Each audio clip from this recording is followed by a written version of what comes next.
Unless you live under a rock, you've heard of the term plyometrics somewhere in your life. My group and I had a great question.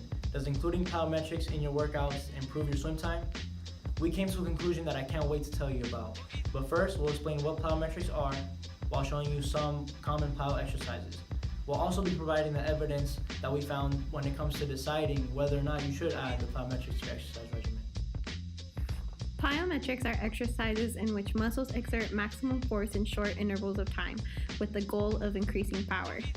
Plyometrics also involves quick bursts of explosive movements which stretch and contract the muscles repeatedly to increase your overall body strength for swimming.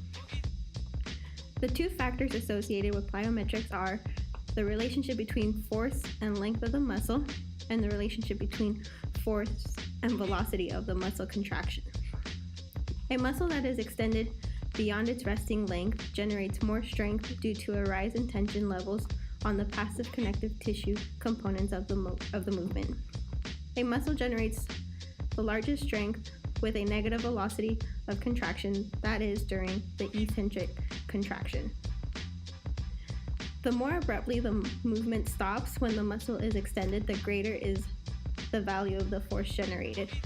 The shorter the time between eccentric and concentric contraction, the greater the force released by the muscle.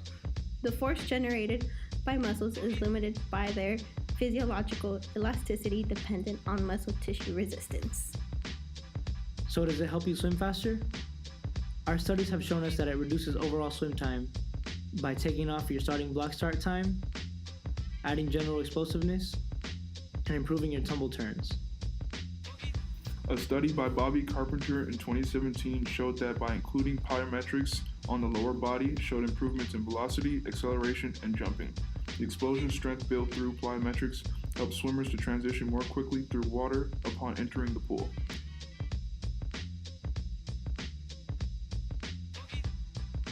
Most of our studies have shown us that the addition of plyometrics in your normal regimen reduces the overall swim time, with the exception of an older study that confuses strength training with plyometrics. Specifically, a study published on the Journal of Strength and Conditioning Research by Daniel C. Bishop in 2009 revealed that there was a significant difference in the starting block time between a group of adolescents that followed an 8-week plyometric program compared to the group that continued their traditional regimen.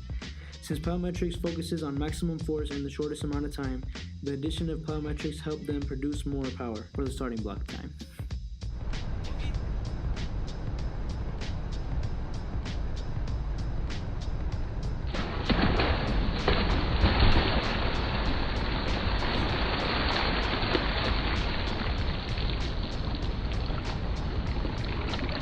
Swim turn performance has been studied in depth over the last few decades, evaluating techniques and its relationship to performance.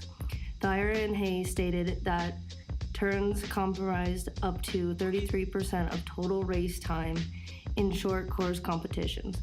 With that said, improving lower body strength and elasticity will increase the force generated by the swimmer during the swim turn. Plyometric training has shown to improve swim speed in competitive swimming by improving the explosivity of the movements in the starts and the turns.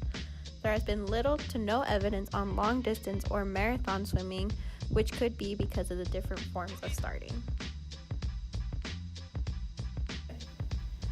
All of our favorite swimming magazines and websites like Swimming World and Active.net also promote and encourage an active plyometric training program to help swimmers improve their swim time and swim technique. Many of the websites also provide a sample training program for beginners or anyone who may need help with plyometrics. In case you were sleeping throughout the whole presentation, the message we want you to take home is, yes, definitely add a plyometric regimen to your pre-existing swimming routine. It'll only help improve your performance and possibly help you look good.